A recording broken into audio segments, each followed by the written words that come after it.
A 2009 study by the Organization for Economic Cooperation and Development found that 11 of the 12 countries with the highest levels of discrimination against women were Muslim-majority countries. Amazingly, Muslim preachers in the West insist that Islam promotes equality and women's rights. Some even declare that Muhammad was a feminist, perhaps the greatest feminist who ever lived. Why do these preachers spout such shameless nonsense? They preach it because they know that there's a general atmosphere of ignorance about Islam and that they can say whatever they want since there's no one to correct them. I suggest that the first step on the path to reducing the gender gap in Muslim countries is an informed population of free people who will not fall for false claims about Islam and who can therefore draw attention to the real source of the problem. With this in mind, I present 3 Quran verses every woman should know.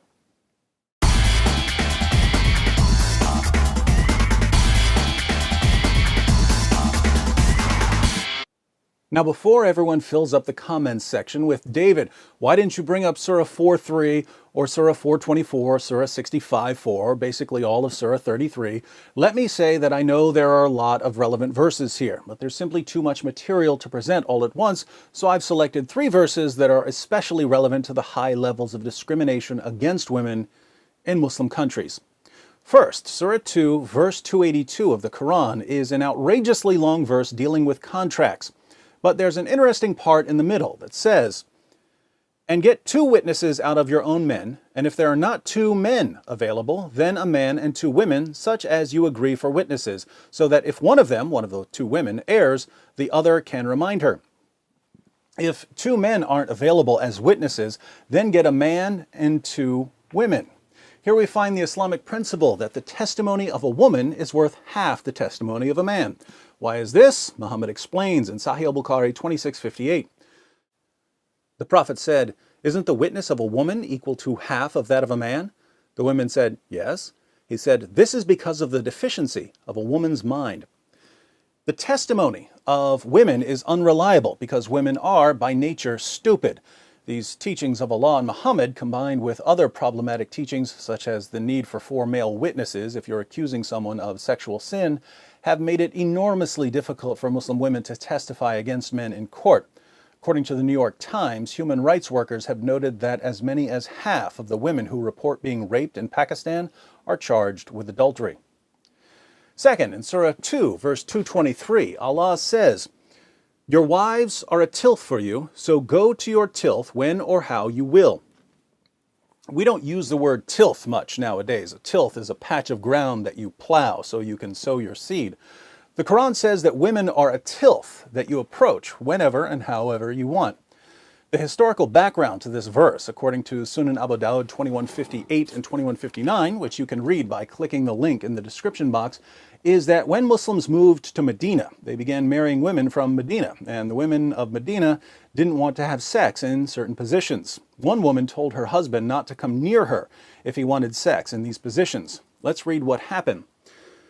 This tribe of the Quraysh, that was Muhammad's tribe, used to uncover their women intensely and seek pleasure with them from in front and behind and laying them on their backs. When the Muhajirun, the Muslim immigrants, came to Medina, a man married a woman of the Ansar. He began to do the same kind of action with her, but she disliked it and said to him, "We were approached on one side, i.e. lying on our backs. Do it so, otherwise keep away from me." This matter of theirs spread widely, and it reached the Apostle of Allah. So Allah, the Exalted, sent down the Quranic verse, "Your wives are a tilth to you, so come to your tilth however you will," i.e. from in front, from behind, or lying on the back.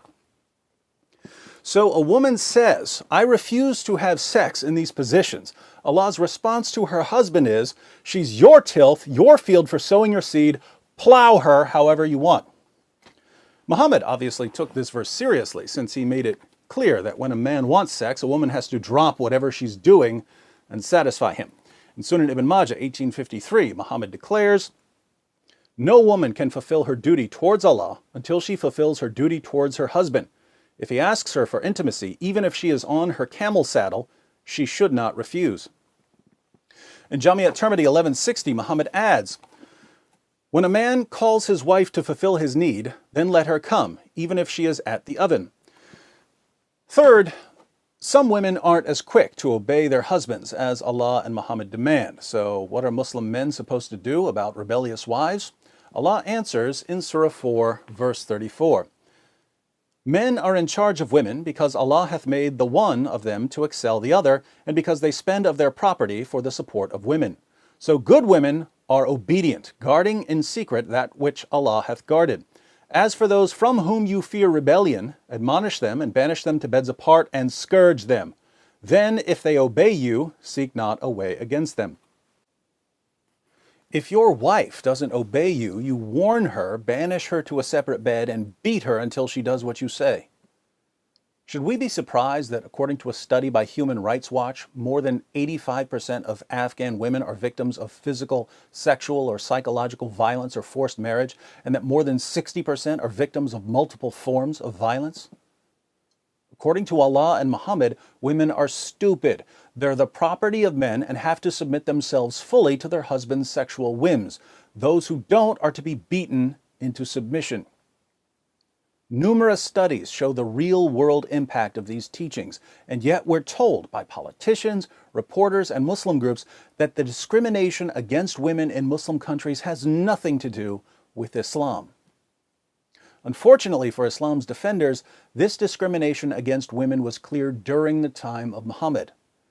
In Sahih al-Bukhari 5825, Muhammad's child bride Aisha sees a woman whose Muslim husband beat her so severely her skin turned green.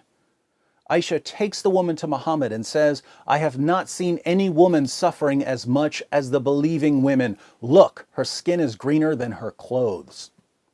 This is Aisha, Muhammad's favorite wife, who's called the mother of the faithful, saying that Muslim women were being treated worse than pagan women. Why were Muslim women being treated so horribly? Here's why.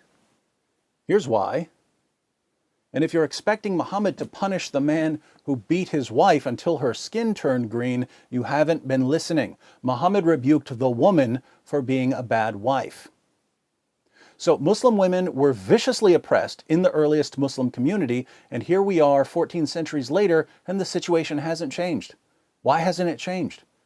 Because many Muslim communities today take that first Muslim community as their model. They take the teachings of Muhammad and the Quran as authoritative. If we want to see lasting change in our lifetimes, we have to challenge the pattern laid down by Muhammad and the Quran.